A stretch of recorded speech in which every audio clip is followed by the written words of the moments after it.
Portions of Native Roots Radio may be pre-recorded. It's a good day to be indigenous. Get up, stand up. They are going to become more brutal. Couldn't cut. He didn't cut again. Because all the hippies were trying to be Indians anyway. They're going to become more repressive because it's a matter of dollars and their illusionary concepts of power. Hey, Victor. We must live in balance with the earth. And also with recent happenings at Wounded Knee. I am awake. Welcome to Native Roots Radio presents I'm Awake, and I'm your host, Wakanja Hade. Hey, Kadagi to all my friends and relatives in four directions. You are listening to Native Roots Radio presents I'm Awake, and I'm your host, Robert Pilot. Hey, we discuss local and national Native news and events, Haley, and as you know, Native issues are human issues, and human issues are Native issues. You are right, Dega. This portion of the show is supported by Little Moments Count. Little Moments Count is a statewide collaborative focused on helping parents and caregivers learn about the importance of brain development in the first 3 years of life. Yeah, absolutely. Hey, let's get Chris on, and we have a guest, Chris Hoplin, and we're going to discuss and jump right into this, Haley. What Little Moments Count, and also the group Reach Out and Read Minnesota's program that Chris is the executive director on. And I want to talk to her and thank her for coming on to Native Roots Radio. Welcome, Chris. Thank you so much for having me. I'm happy to be here. This is great. And we, I just have to say this before we get going. We've loved our partnership with Little Moments Count, and one of the reasons is great guests like yourself that are on, and I really appreciate you coming on. And I want to get our audience familiar with you, and I want to ask you if you can share with us your journey and how you became involved with early childhood development, and then eventually leading to your becoming executive director of Reach Out and Read Minnesota. Yeah. My journey with early childhood development really started with Reach Out and Read Minnesota. Prior to that, I had done work in the nonprofit space, but mostly with older youth. But it was an interesting journey because I started with Reach Out and Read shortly after I had my first daughter. So this early childhood development sort of coincided with my own parenting journey, which has been really interesting. And I've been here 10 years, and it's fascinating because all the time we learn new things about early childhood brain development and all of the amazing things happening in kids from birth to 5. And so it's just been a real learning journey for me. Yeah. One of the things that we kind of realize and talk about here, especially when we're talking with educators of young people or Native young people, is how important it is to be read to know what books are about at a very, very early age. And then by the title of your organization, Reach Out and Read, it says it all. Tell us a little bit about how you get the word out there. Yeah, so we partner with, currently I think we're at about 300 clinics and health centers around the state. And what happens at these programs is that a child comes in, and every time they go to the doctor for their well child visit, from the time they're born until the time they go to school, they're presented with a brand new book, culturally and developmentally appropriate book. And then the medical providers, whether they be doctors, nurses, they are using that book and talking about the importance of talking and reading and singing together from birth and why that's so important to early brain development. So we're really getting our message out through these trusted medical providers all over Minnesota. Yeah, and maybe you can elaborate a little bit on what I said about how important it is and how you believe early childhood literacy contributes to really the child's overall development, but also success later in life, I believe. Yeah, absolutely. So there's so much research out there that we rely on that shows that kids that have that relationship with their caregiver, their parent, their loved one, where they are being read to and talked to and told stories to and sang with, that they have language skills that are greater. And that really helps them even as they enter school. Obviously, they enter school more ready. It helps them with reading, but unsurprisingly to some people, it actually even helps them with things like math skills. but we also focus a lot on social emotional learning too. So it's not just about school readiness, right? It's about their social emotional skills and that journey. And we know that the sharing of books and stories together really helps create that bond between a child and the caregivers in their life. And that's really just as important as they grow up, as they have this, really rapid early brain development, is for them to be, to have social emotional connections. You're translating a book in Ojibwe, and I know one of the things, one of my both of my godchildren are Hispanic, and their mother teaches them. The father speaks fluent. Well, they both speak fluent Spanish, but also English. And it was crazy because they did not say anything until they were a lot older, because all those things were connecting in their brain because they had two languages going on. And I see that you're also, translating some books into Ojibwe. Can you speak a little bit on that? Because that's a crazy phenomenon that I really never knew about when it came to speaking more than one language. Yeah, and it's been really, really neat to to see the sort of resurgence of Ojibwe speakers, and at White Earth specifically, which was the White Earth community that actually had requested this. We have a few books in Ojibwe, but we are always working on getting more bilingual books into Ojibwe. And but in this case, we had some funding, and so we worked with Nyletta Belgard, who's an Ojibwe language arts teacher at Leech Lake Tribal College. In fact, she's the head of the humanities department there. And we were fortunate to be able to consult with her. And they specifically wanted a simple baby book in Ojibwe. And when I say baby book, these are books that we give out from birth to 2. And what babies like is to look at other babies. And so it's called My Day. And it's this beautiful book with this diverse set of babies doing what things babies do during the day, like eating and playing. And she helped us translate that book. And then we had a vendor that did a print of the book for us. And it was very cool because we worked with our Reach Out and Read colleagues in Wisconsin who also have Ojibwe speakers. And so we were able to have this print run so books are being given out in Wisconsin and here. And what's really cool is that we have this vendor that is offering them at a low price point. So we're also working with childcare centers and the school district and other places that may want to distribute this book in Ojibwe. So it really kind of expands our reach. We've been excited. We're hoping to do more of that work.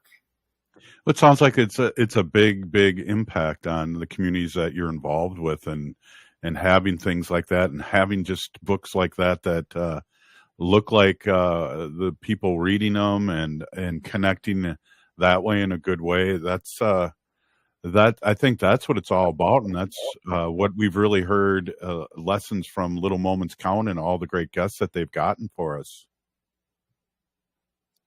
Yeah, absolutely. I'm sure that you've had other guests talk about that phenomenon of the windows and mirrors. And for us, as we're working with Indigenous publishers and with Native authors and illustrators and getting these books more into circulation, I mean, that's what we think about, right? We want our Native families and our Native children to be able to have the mirrors where they see themselves and their stories and their families and their language in the books that we're giving out. And then we also are working on distributing books by Native authors and illustrators to communities that aren't necessarily Native, because it's important for them to have the window to see into and learn about different communities as well. And so when we do initiatives like this, it's always for and requested by our Native communities, but it's getting the reach out on a wider scale. Yeah, and we can talk a little bit more about that in the next segment, because I think that's a really also great byproduct of what you're doing is you're supporting Native artists and Native writers and things like that. So I'll talk a little bit about that when we come back. Hey, we're with Chris Hopland, Executive Director of Reach Out and Read. We'll be right back after this short break. Stay with us. Oh,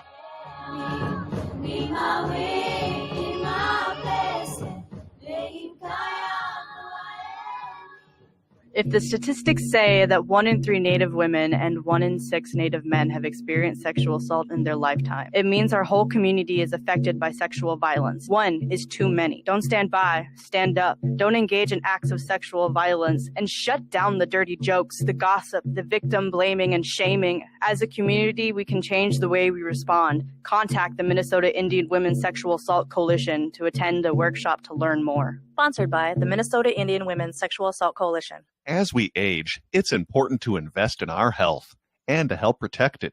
Like the flu, COVID-19 is always changing. That's stay up to date on your vaccines. By getting the flu and COVID-19 vaccines, you can renew your body's defenses and lower the risk of getting sick. Get your health boost and protect yourself against the flu and COVID-19. Find vaccines near you at vaccines.gov. That's vaccines.gov. As we pack away the ornaments and bid farewell to the holiday season, it's time to unwrap the gift that keeps on giving, getting protected by a COVID-19 vaccination. This is your chance to make a difference, especially as our Native communities face higher COVID numbers.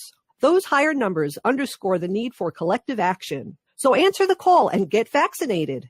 The latest vaccines are not just authorized, but they're proven effective against the current variants. This is extra protection, even if you've already had previous vaccines, since previous vaccines will eventually wear off. Plus, the new shots are FDA approved for ages 6 months and up. A COVID vaccine is not just a shot. It's a pledge to safeguard the wisdom and stories handed down by our elders. So join the movement, get vaccinated, and make 2024 the healthiest year ever, securing a brighter future for our Native community. For more information, including details about clinics offering free vaccines, visit vaccines.gov. Anine, I'm Lieutenant Governor Peggy Flanagan, and you are listening to Native Roots Radio. Welcome back to Native Roots Radio presents I'm Awake, and this is Robert Pilot.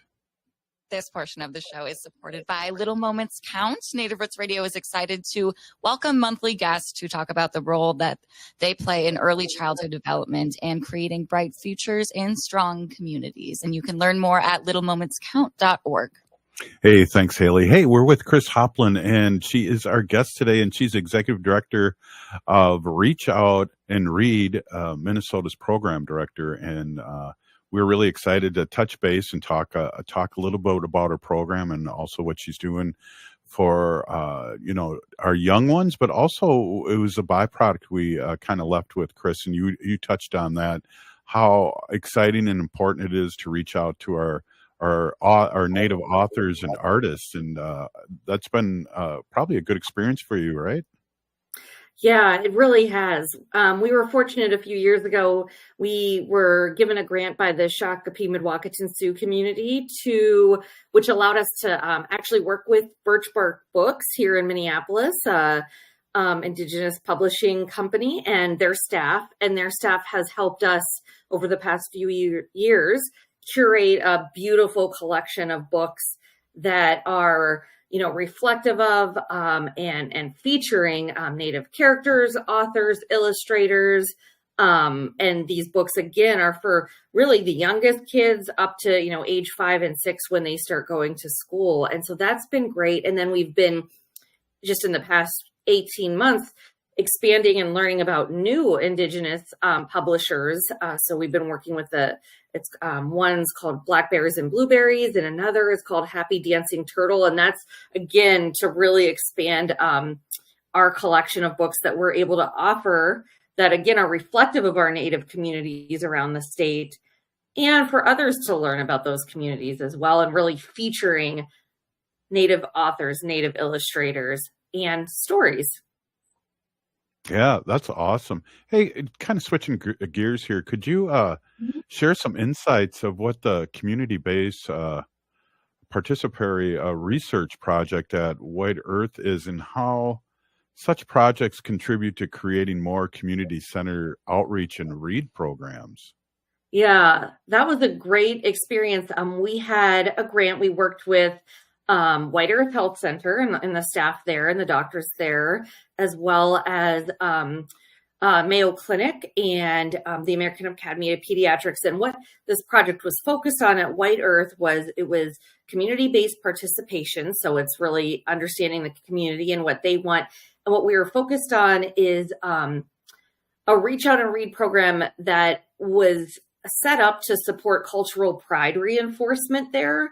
And kind of what does that look like besides just giving out some great books? What else would that look like? And what did the community want to see? And so, of course, that helped us with the book selection. That was actually kind of what started that Ojibwe translation project that we did.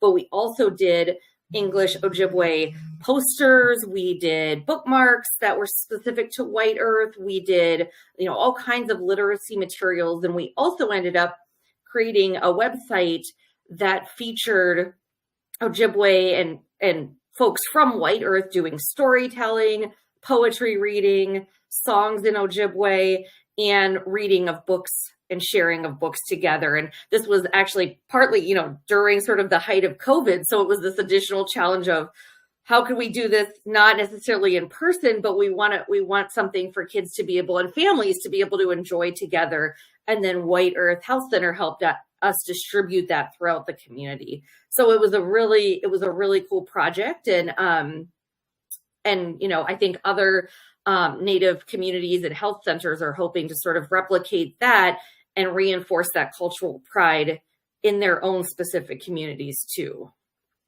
Yeah, I was going to ask you that too. As being director of Reach Out and Read Minnesota, are you going to be mirroring this to any other communities? That's funny you bring that up. I was going to ask you, do you guys have the capacity to do that, or are you more of a mentor to other people doing that? Right now, well, I mean, both. We definitely hope to have the capacity to do that. But one exciting thing is that we are part of a whole national network around the country. And so when we have the opportunity to do something like this, then other communities around the country can learn from us. And there's a lot of sort of takeaways from this project that I think can be implemented in other Native communities all over that are doing Reach Out and Read. And there are many of them in different parts of the country. Oh, okay. So this is a national organization that you are. Yes, it is. In Minnesota. Well, that's awesome. I think I probably read that, but I have a good memory, but it's short. I should have possibly read more when I was younger. No, just kidding. Thanks, Haley, for laughing. Oh, yep. Chris, you laughed too. Thanks. Yes. Haley, do you have anything to add? I have a few more questions, but do you have anything to add? Well, just talking about like Indigenous children's book, two come to mind quickly for me. I know Sharice's big voice. Sharice Davis is Ho-Chunk. She has that book of hers, A Native Kid Becomes a Congresswoman. And then also Rhea Thundercloud's book, Finding My Dance. Those are two Ho-Chunk authors. Do any other Indigenous books and titles come to mind for you, Chris? That is a great question. And thanks for the suggestions. I am not on the book purchasing side of things here at Reach Out and Read, so I am not super familiar. I wish I was. I wish I had the opportunity to be out at the clinics, and I'm over here trying to do the fundraising and the like. But I will add that to the list. And I would say for anyone listening, we're always looking for more titles, more resources. So if people have suggestions, we would love to have suggestions from the community on additional titles. We're always on the lookout for new resources and new books. Yeah, that was a good question, Haley. Especially Haley and I are Ho-Chunk. That's why we bring everything. Everything circles around the people with a big sacred voice, and that's Ho-Chunk. And well, you probably already have. I think the Lieutenant Governor had a child's book out too a few years ago about her rise to Peggy Flanagan. So I'm sure you've heard of that. But that's a good question, Haley. Thank you. So that's asking what is, in your opinion, what role does storytelling play in the development of young minds, and how does Reach Out and Read leverage, and that's a good word, leverage this aspect in programming? Yeah, that is a great question. Thanks for asking that, because I think sometimes people see Read in our name, and I always have to sort of push back and say, of course, reading's in our name. Of course, we love books. But what we're really about, and what we really talk about a lot, and our medical providers in the community talk about a lot, is the idea of sharing a story or sharing a book together, because there's a lot of reasons why people might not read a book. And maybe it's as simple as they don't have a book to read in their language. But we know from our Native communities that storytelling is so important and such an amazing tradition. And we always really want to support that. And what we say is, like, a lot of the reasons why reading is good for early brain development and good for kids is the same reason that storytelling is good for kids, right? So it helps with their language skills, hearing stories that are passed down to them. It helps create those social emotional bonds with their caregivers and their family members. It helps enforce cultural pride. It helps their memory, right? Just like a book does. And it helps their imagination too, which is one of the reasons why books are so important. It helps them sort of think outside of themselves and their sort of day to day. So I think it just really goes hand in hand with our mission, right? Which is, of course, about books and of course about reading, but really about creating those connections within their families and communities. And so I'm really glad you brought that up, because it's really all about sharing stories together. Wow, it really, really is. And, looking ahead, what are your goals and aspirations for Reach Out and Read Minnesota? And how can individuals and communities get involved in supporting your vision? Well, we are always every day thinking about serving more communities, more families, more kids, right? So that's our goal. Is we want to be everywhere in the state, serving every child and every family in the state. But we also, as I mentioned earlier, are really focused on diverse and inclusive books and literature and resources for families. And so this is sort of at the forefront of what we do. So like I said, we'd welcome any suggestions or thoughts if people want to kind of learn more about us or what we do, to visit our website. And there's definitely ways that they can get in touch with us on there with ideas. And of course, as a nonprofit, we accept donations. We also have a very robust used book program. And so we're always accepting donations of used books that go back out into the community. Oh, that's awesome. And I don't know, have we mentioned how to get a hold of you? Do we have a website and a Facebook that you could shout out to our listening audience? Absolutely. So our website is Reach Out and Read MN. So pretty straightforward, Reach Out and Read MN.org. And from there, you'll find our Facebook, which is also Reach Out and Read MN, our Instagram, LinkedIn, and I'd really encourage people to sign up for our newsletter. We send a newsletter out once in a while. And in that newsletter, we highlight some of the things that I was able to talk about today. So it's just a good way to kind of stay up to date with what we're doing both in our Native communities and just in general around Minnesota. Well, I just want to say a big Peeny Gigi thank you. Always informative, and really you did not disappoint us. Really great interview, and Peeny Gigi for helping our young ones, because they are the future, and literacy and knowing who you are is really, really important. And thank you so much for your work. Yes, thanks to both of you for having me on. I really appreciate it. Right on. Hey, this is Native Roots Radio presents I'm Awake. We'll be right back, Haley, after this short break, huh? With Bob Blake from Red Lake, owner of Solar Bear. I knew you wanted to say that. Hey, yes. We'll be right back. Ho-wah.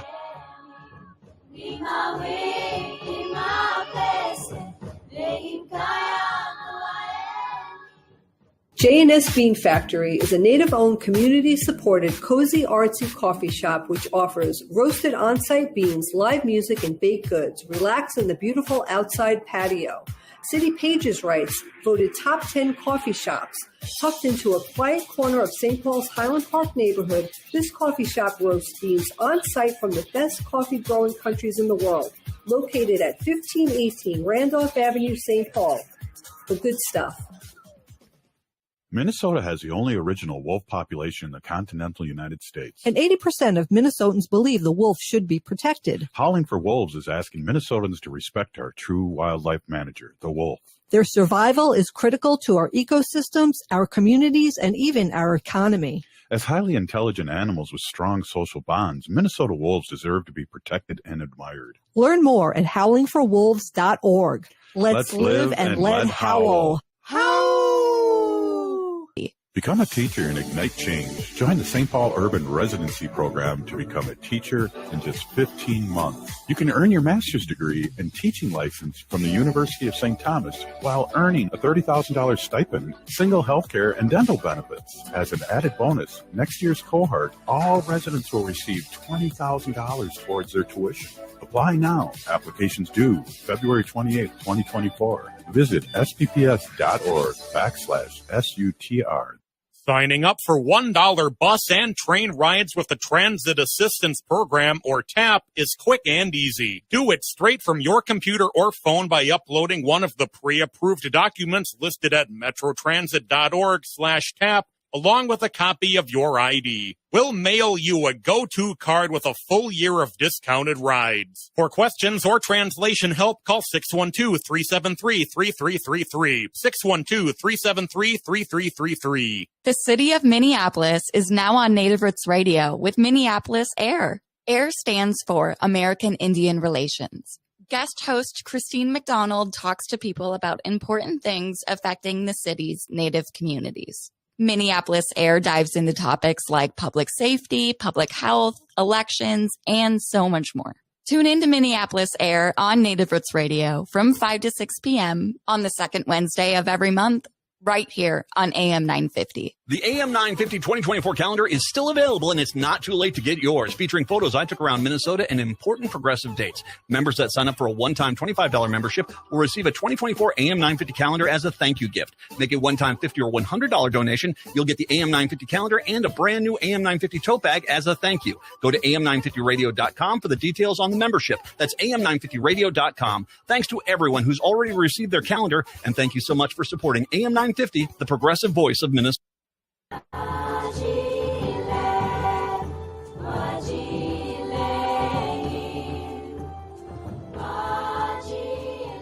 Hey, welcome back to Native Roots Radio Presents I'm Awake, and I'm your host, Robert Pilot.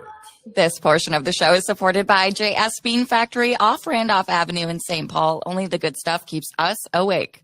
I am awake. Oh, wow. Hey, we're here with Bob Blake from Red Lake. I always have to say that one time during the show, but we're here with Robert Blake, owner of Solar Bear and Native Sun, the nonprofit leg of Solar Bear. And we're here to talk about what's happening all over Turtle Island in a good way for us Native Americans, but also just in energy and what people are doing right now. And we're just excited, and I've learned so much, and it's great to have you on as always, Bob. Welcome. Oh, yeah.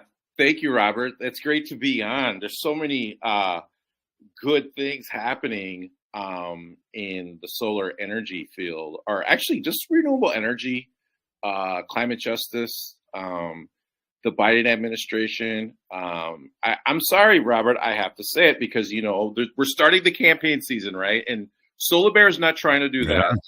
But I just want to point out all the great things that are happening because of the Biden administration, the biggest investment in climate history, and a lot of great projects are happening across the country. Manufacturing, Robert, is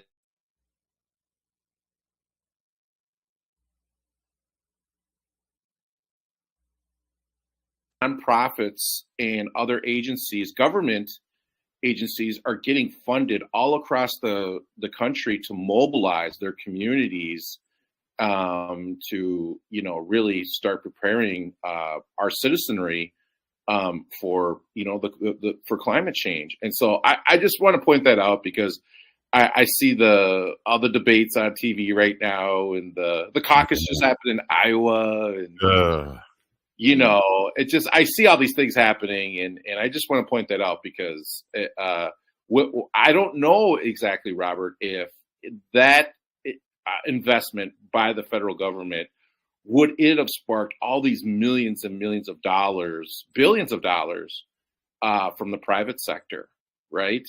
Right. And so I just think that right now is just I've never seen this. And so I'm just super excited for where this is heading, and all the jobs that it's creating for the American people.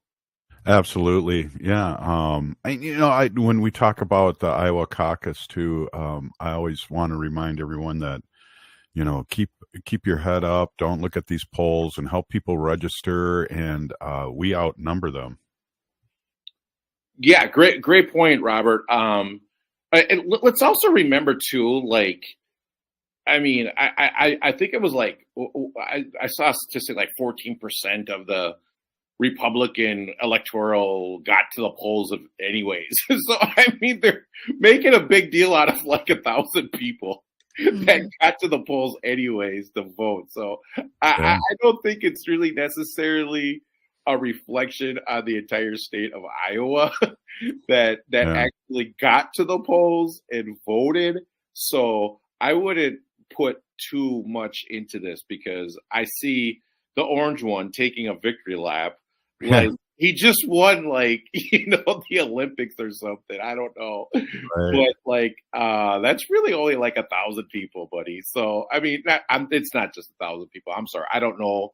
Solar Bear does not know the exact numbers.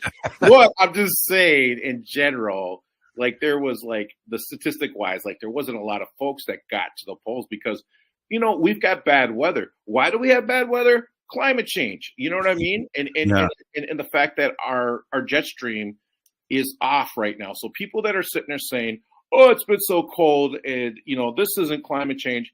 No, this is exactly why this is climate change, because the jet stream is off, because all of the northern air is being brought down to the United States right now. And so that's why we need to continue to vote climate champions in. And I'm sorry, my vote is going for Biden. Solar Bear said it. That's who he's supporting. And that's who I will be voting for because of the tremendous investments and the jobs that he's creating right here in our country. Yeah, absolutely. And I think once it gets to whether it's Trump and Biden, those things will be shook out. And again, we outnumber them. I don't believe these polls. I don't believe anything about Robert Kennedy Jr., who's like a total bummer to have that name from his father. He was always an anti-vaxxer before this whole thing came up. He was also, he's somebody that morally would you really want in there too. And when I say that, it's like the guy's had 6 affairs, 3 marriages, things like that just don't jive. That's somebody that morally you'd want in there, and that's just the tip of the iceberg. And I think the less we talk about RFK Jr., period, the better. So I'm going to zip it. Well, that reminds me of an old saying, there's nobody more sanctimonious than the reformed reprobate. And it reminds me of like Robert Kennedy, right? Like him, just pointing the finger at everyone saying, hey, but you're right. I think the less that we give these individuals that are, the naysayers, the doomsdayers, what I mean? Like, I just feel like they're going to fall to the wayside. I'm putting my money on the Biden-Harris administration. They've proven what they can do. And they're going to continue to do it. And that's what I would like, everyone to know and understand is that, the proof is in the pudding. There's no doubt that you can't deny all the jobs, everything that has been created. And it's like this all the time. It seems like the Democrats come in, they fix up everything, they correct everything. And then the Republicans come in because they get the headwinds of all the good things that the Democrats get. Yeah. And then they take the victory lap. You know what I mean? But Robert, just real quickly, and I know we're going to get to the solar news real quick, but I just also want to say too, everyone, I think this is a really important time because I don't think people realize, the importance of democracy right now in the world. Right. And what's happening on a geopolitical level with the way that, Russia is strategically positioning themselves, what's happening in the Middle East, and then the way China is threatening over in the Pacific. Yeah. Right. And so, people, this is no joke. Right. This is no joke. We need to be able to have our best and brightest, negotiating on the world stage right now, because this isn't just about, the Americans and them having to pay, $2.99 for a double cheeseburger instead of $2.49. I mean, this is our bitch right now. Well, let's back up a second too, and I know we'll get into solar. We're going to have you for 2 segments, so we'll get into solar news again soon. But this is a good discussion. Inflation always happens during the Republicans, and the reason why we had inflation during Biden's administration so far is that we've been gouged by the oil companies and all these other facets out there that don't have to do with job creation. We'll never get paper towels, for instance, to the price they were pre-pandemic, because why would they have to? Why would, instead of $10 for a roll of 8, it's $20 for a roll of 8? That's manufactured inflation. That's not what the president's doing.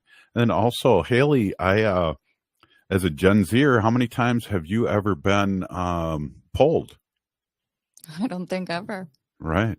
Mm-hmm. So, I mean, there you have it. Who are they polling, and how are they saying that this is so close? Because of all the things that'll be reminded with women health care, becoming a second-class citizen in this last Supreme Court, and all these things that, the American public has a short memory. But when we come up to, if it's between Trump and Biden, we'll definitely be bringing this stuff up again and putting a light on it and reminding people, like you said, this is about democracy versus fascism. Yeah. And Robert, I was just looking for one of the statistics, that really points out exactly, and I can't find it right now because I'm looking through my little snapshots, but it just from someone that does work with the federal government and works very closely with the Department of Energy because of, the awards I've received from them. When we first started our project, this was shortly right after President Biden took office. We were told by the Department of Energy literally that the office was decimated. Like, there were just empty desks in the Department of Energy that they had to fill.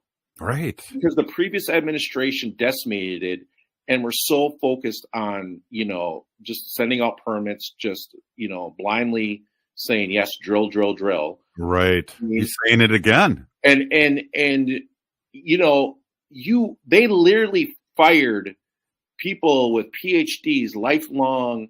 Yes, I remember that. Folks that, and so my project ended up getting started 90 days later, right?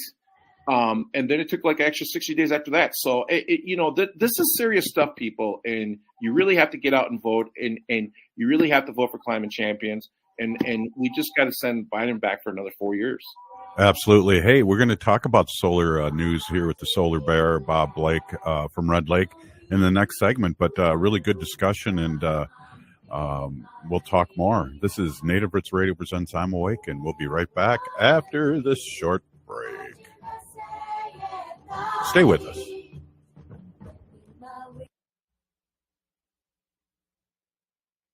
Hey, if you're like a lot of people, you're probably relieved that the holiday celebrations are over. But there's one thing that might stay with us from the holidays besides all those gifts, and that's COVID-19. Numbers from COVID are going up as we spend more time inside, and Native Americans are seeing even bigger case spikes. With all the indoor celebrations over the holidays, you may have unknowingly been exposed to someone with COVID-19. That's why it's important to stay vigilant. If you notice any symptoms like a fever, a tickle in the throat, or heavy fatigue, take an at-home test.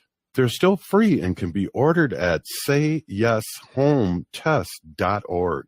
If you do test positive, you're eligible for free treatment, and no health insurance is required. Visit health.state.mn.us to connect with providers and receive your treatment. Let's make 2024 the healthiest year ever, securing a brighter future for our Native community. J&S Bean Factory is a native-owned, community-supported, cozy, artsy coffee shop which offers roasted on-site beans, live music, and baked goods. Relax in the beautiful outside patio. City Pages writes, voted top 10 coffee shops. Tucked into a quiet corner of St. Paul's Highland Park neighborhood, this coffee shop roasts beans on-site from the best coffee-growing countries in the world. Located at 1518 Randolph Avenue, St. Paul. The good stuff. Life can be hard. Sometimes it feels like there's no answers, like there's no way out. Hennepin County's COPE Mobile Crisis Response is here to listen and help you find a way through whatever is going on in your life. Call 612-596-1223 for no-cost crisis support anytime, anywhere in Hennepin County. That number is 612-596-1223.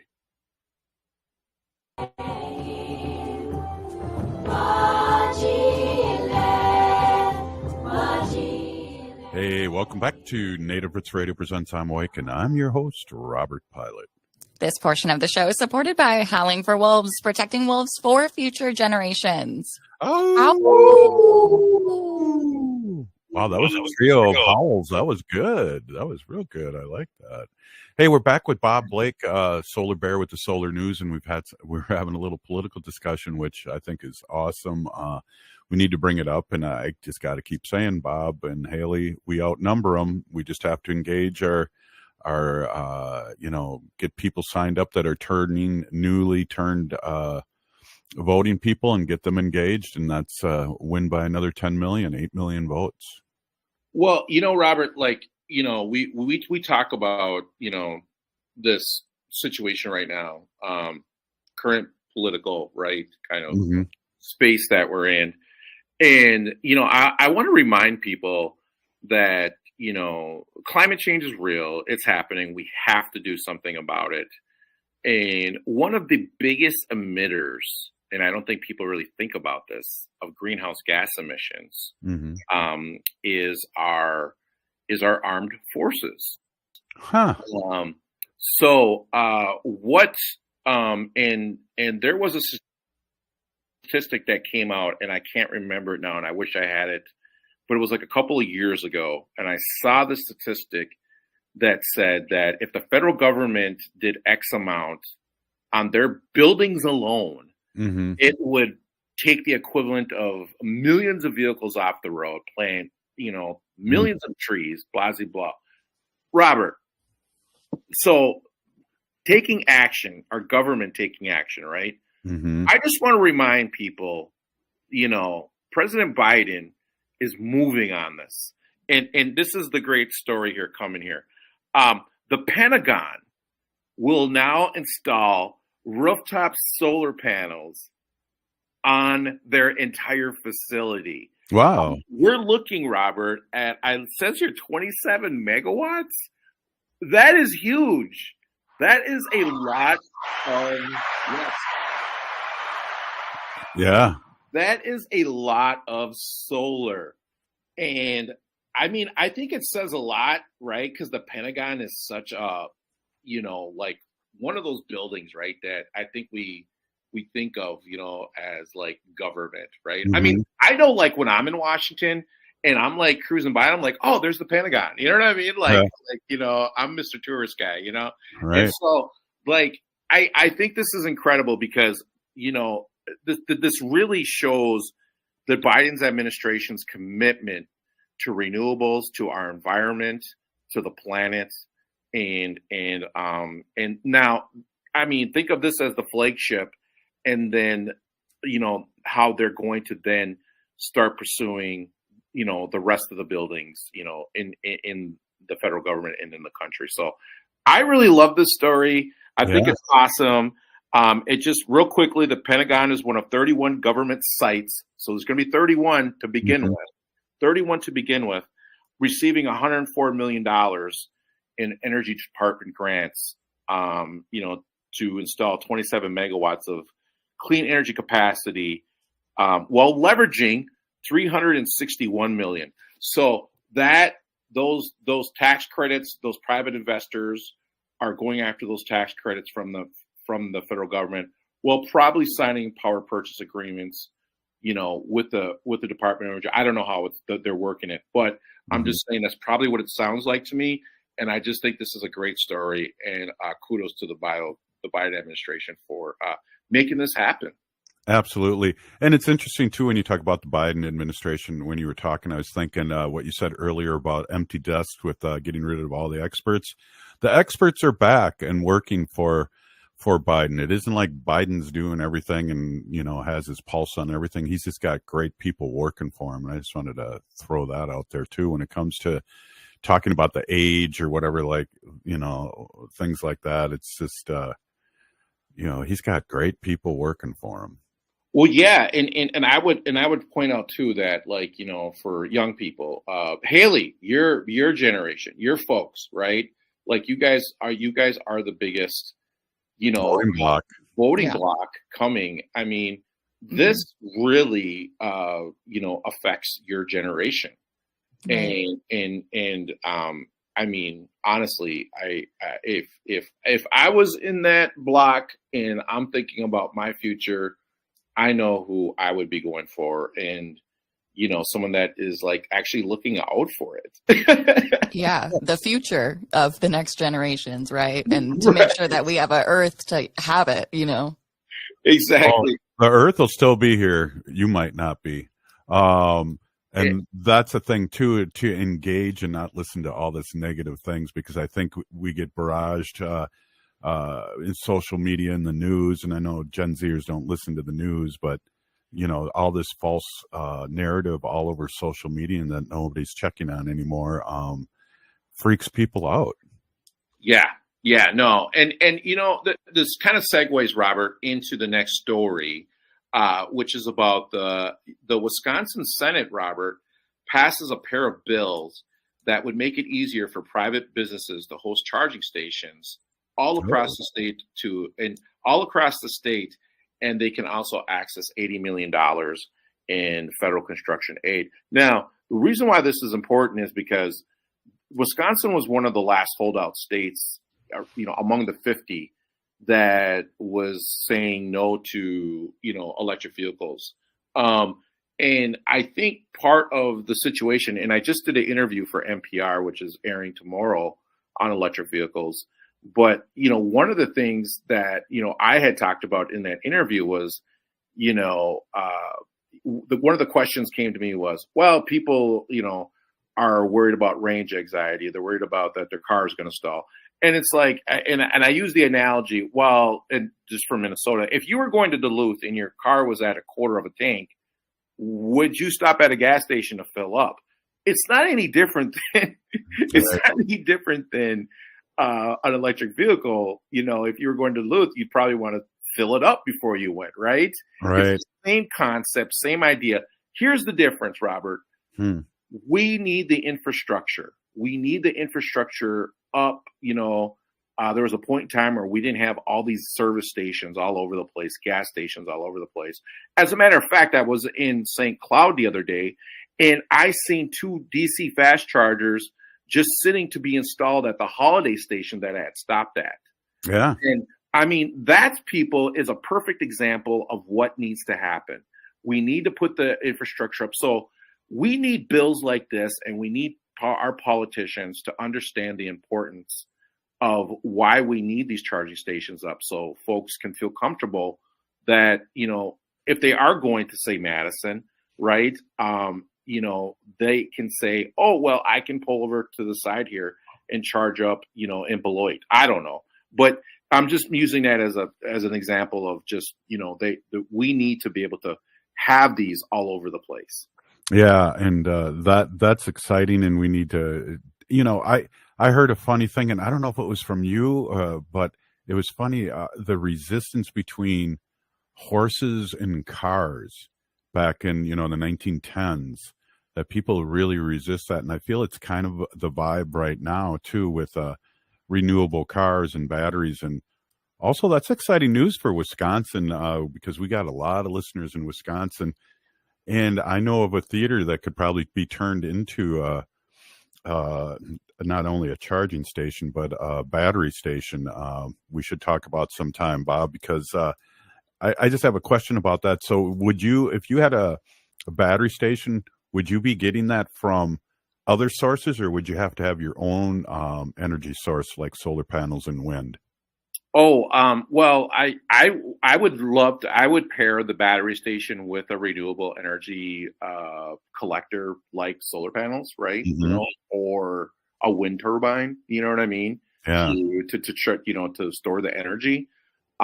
So absolutely, you'd want some type of renewable energy source connected to it, so you could store the energy and then use it for later on, right? When the price is up higher. Robert, thank you so much. Great conversation. Is always really good to see you, my friend. If you're listening to this show, you're part of the resistance from Chief Plentycoops. The ground in which we stand on is sacred ground. It's the blood of our ancestors. We need to resist, divest, join a group, run for office, vote, and get your renewable energy going on your roof. We're still here. We are the seventh generation. And free Leonard Peltier now.